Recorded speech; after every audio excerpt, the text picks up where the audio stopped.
Capítulo 14 del libro Padre de huérfanos. Dios proveerá. En el año de 1862, George Mueller contaba con dos asistentes, Jim Wright, quien le ayudaba a dirigir la institución para el conocimiento de la Biblia en el país y en el extranjero, y John Townsend, quien le apoyaba en el trabajo de la iglesia y en especial a dirigir las escuelas dominicales. John Townsend llegó a ser amigo íntimo de George, como también su esposa Carolina y su hija Abigail. Esta tenía 3 años cuando sus padres se trasladaron a Bristol y consideraba a George y Mary como sus abuelos. Cuando tenía 8 años, una mañana temprano, Abigail fue a visitar el orfanato. George estaba ocupado en su despacho tratando de decidir cuántos folletos de la institución para el conocimiento de la Biblia se debían imprimir. Entonces levantó los ojos, miró por la ventana y vio a Abigail jugando feliz en el jardín. Sonrió en silencio. En ese instante llamaron a la puerta. La matrona de la casa de huérfanos número 1 entró en el despacho. «Lamento tener que molestarte, señor Mueller», comenzó diciendo, «pero no tengo más remedio. Los niños esperan el desayuno y no tenemos nada que darles. ¿Qué hacemos?» George se levantó. «Yo me encargaré de ello. Deme tan solo 1 minuto», dijo. Antes de dirigirse al comedor de la casa número 1, George salió al jardín. «Abigail, Abigail, ven aquí». Abigail corrió hacia donde él estaba. «¿Qué pasa?», preguntó la niña. George la llevó de la mano. «Ven a ver lo que Dios va a hacer ahora mismo», le dijo. Ambos fueron hacia el comedor. Adentro aguardaban 300 niños de pie formando una fila detrás de las sillas. Delante de cada silla había un plato, una taza alta, cuchara, tenedor y cuchillo, pero no había comida alguna. George captó la expresión de asombro en los ojos de Abigail. «¿Dónde está la comida?», preguntó la niña con voz suave. «Dios proveerá», le respondió George antes de dirigirse a los niños. «No queda mucho tiempo y no quiero que los pequeños lleguen tarde a la escuela, así que vamos a orar». Los niños inclinaron la cabeza y George oró sencillamente.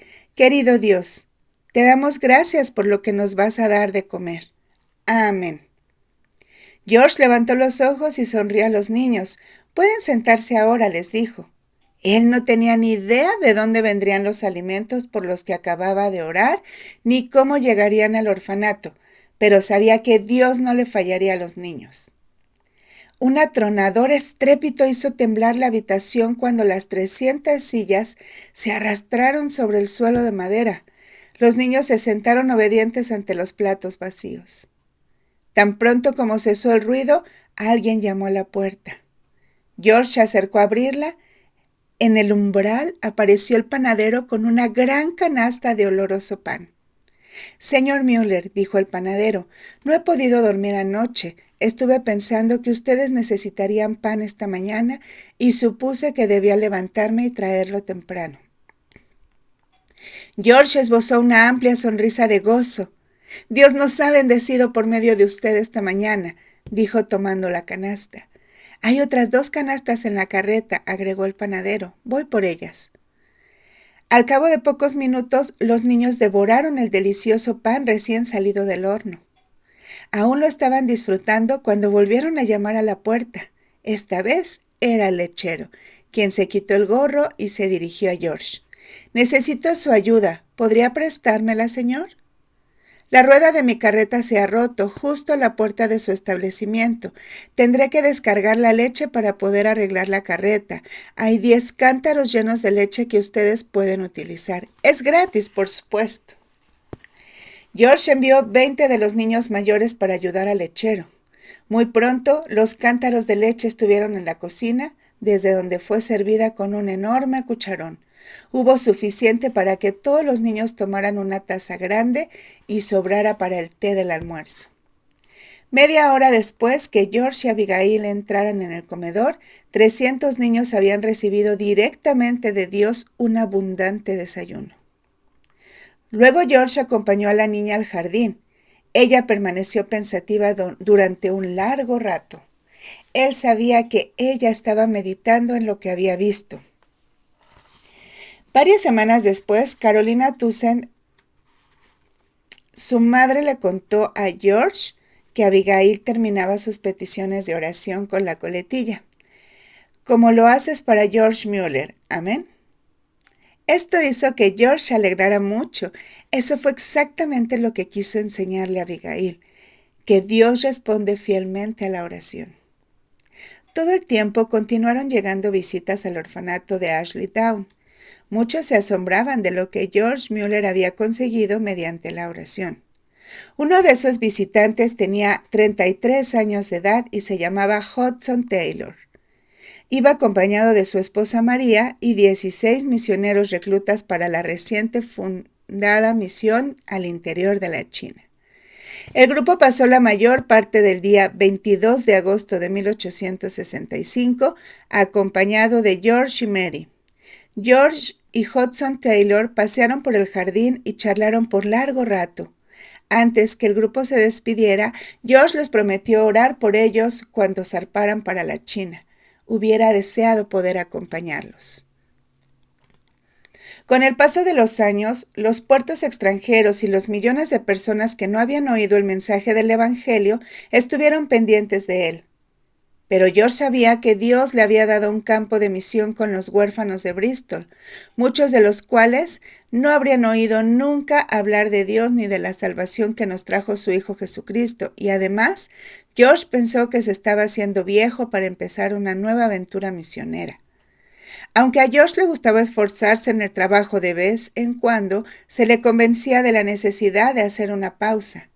En tales ocasiones, la familia Mueller pasaba varios días en la ciudad costera de Infracombe, al oeste de Bristol, en donde disfrutaban paseando por el puerto y subiendo las colinas circundantes. En el otoño de 1865, George, Mary y Lydia fueron a Ilfracombe a pasar unos días de descanso. El 4 de septiembre fue un día claro y hermoso. Los tres salieron de excursión hasta la cima de la colina llamada Capstone Hill. Desde allí se disfrutaba una bella vista panorámica de la comarca. Al descender la colina, se toparon con un grupo de personas que iban en dirección opuesta.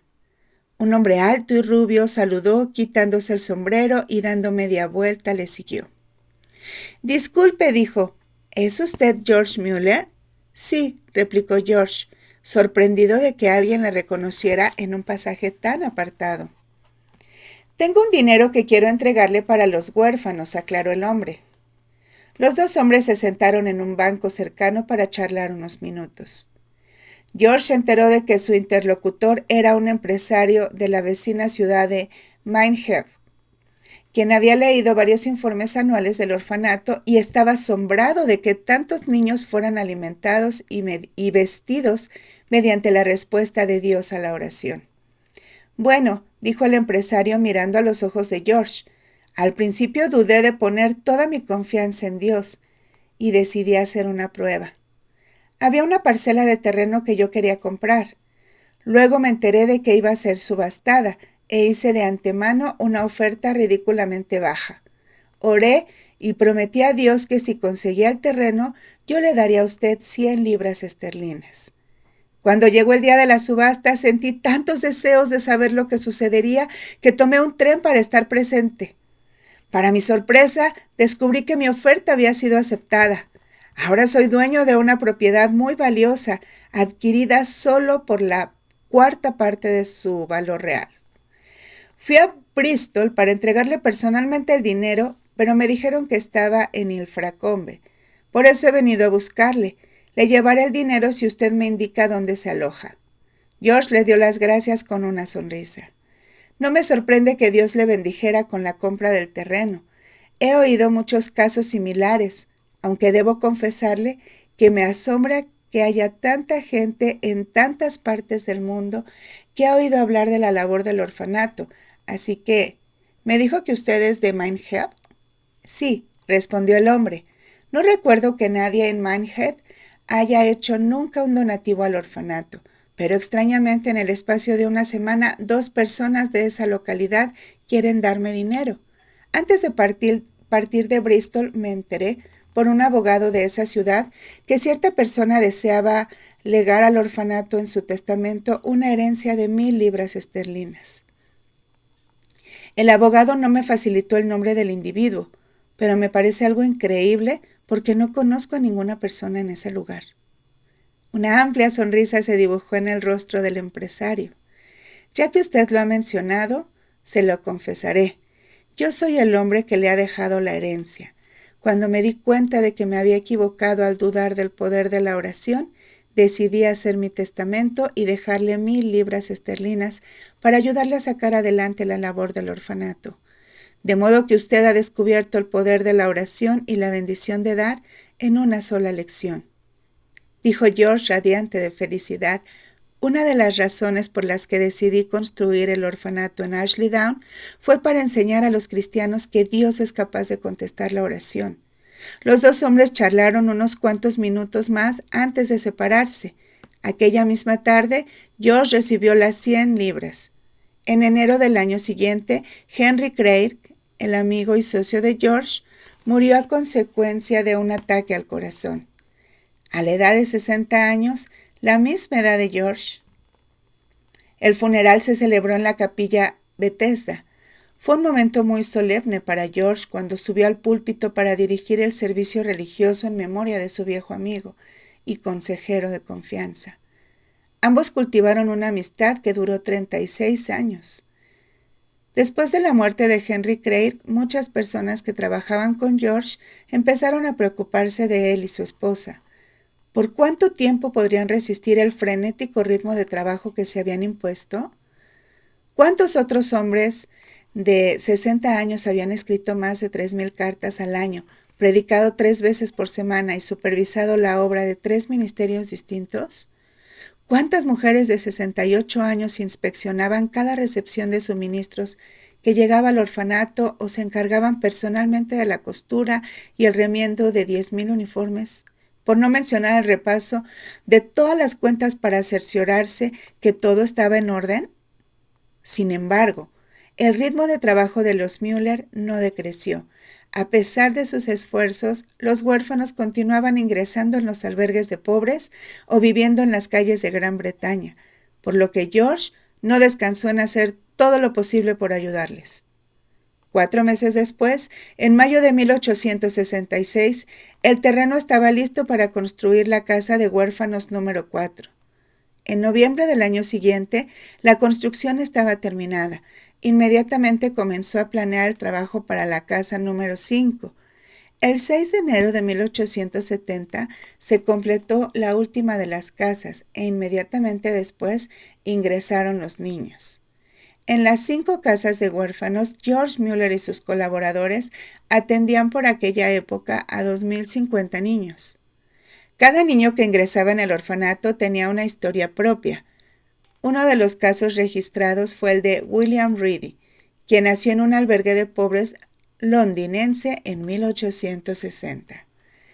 La madre de William murió poco después de nacer su hijo, dejando a este y a sus 9 hermanos en manos de un padre alcohólico que murió 5 años más tarde. A la muerte de su padre, los hermanos Reedy suplicaron que se les permitiera salir del albergue de pobres. Se inventaron una historia acerca de un pariente que les estaba esperando. En realidad no tenían dónde ir, pero querían salir del albergue para escapar de las terribles condiciones que soportaban. Los niños vivieron en la calle rebuscando en la basura cualquier cosa para comer. Una mondadura de naranja, un trozo de manzana o un plátano podrido. Cualquier cosa que acallara las punzadas del hambre y los retorcijones de estómago era recogida y engullida como si de un manjar se tratara. A veces William recogía colillas de cigarro para tener al menos algo en el estómago. Los fines de semana, William y sus hermanos iban a los bares y cantaban canciones divertidas o hacían acrobacias por 1 o 2 chelines. En resumidas cuentas, llevaban una existencia lúgubre. Pocos niños lograban subsistir en tales circunstancias y alcanzar la edad adulta. A pesar de todo, William Reedy consiguió sobrevivir. Un varón cristiano de la iglesia de San Jorge en Bloomsbury se fijó en William cuando tenía 12 años. Le preguntó si le gustaría vivir en un orfanato. William dijo al punto que sí, no porque supiera lo que era un orfanato, sino porque cualquier cosa era mejor que la vida que llevaba. Una semana después, William Reedy no era un niño feliz. Aunque viviera en el orfanato de Ashley Down, a su llegada fue bañado con estropajo de la cabeza a los pies. Recibió un corte de pelo y tuvo que vestir pantalones de pana marrón, camisa blanca, chaleco abotonado y abrigo de paño azul marino. Ese día le dijo a la matrona que se sentía como un pollo relleno. Peor aún, tenía que ir a la escuela cada día. El maestro se percató de que William no sabía leer ni escribir una sola palabra, de modo que a los 12 años de edad el niño tuvo que iniciar sus estudios con pequeños de primaria. Después de todo, William se adaptó a la rutina y llegó a ser uno de los alumnos más destacados de la escuela. El señor French, encargado de buscar empleo a los chicos del orfanato, le preguntó si estaba dispuesto a ser molinero. William pensó que esa sería una buena ocupación. Poco después terminó su estancia en aquella casa. Como todos los niños que abandonaban el orfanato, William recibió 3 mudas de ropa interior para llevarse. El orfanato también pagaría su sueldo de aprendiz, que equivalía al salario del primer año de trabajo. Lo último que hacían los niños antes de abandonar el orfanato era entrevistarse con George Mueller. George levantó los ojos cuando llamaron a la puerta. «Pase», dijo. William Reedy entró y George le invitó a sentarse. «Bueno, muchacho, ha llegado el momento de dejarnos», dijo George con afecto. «Sí, señor», replicó William respetuosamente. George abrió un cajón de su escritorio, sacó media corona, moneda que equivalía a 2 chelines y medio, es decir, 15 peniques, y se acercó al asiento de William. «Extiende las manos, muchacho», dijo echando mano a una Biblia que había en la mesa. George puso la Biblia en su mano derecha y la moneda en su mano izquierda. «Puedes aferrarte con más fuerza a lo que sujete tu mano derecha que a lo que sujete tu izquierda, ¿no es así?», le preguntó. William Reedy lo confirmó. «Bueno, donde quiera que vayas, recuerda esto. Si te agarras fuertemente a la enseñanza de la Biblia, Dios siempre te dará algo para sujetar con tu otra mano». Después que George orara por William, lo estrechó y le deseó lo mejor para su futuro.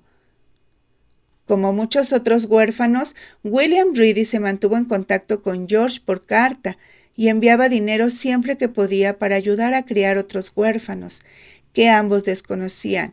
William y George estaban destinados a volver a encontrarse muchos años después en Bristol.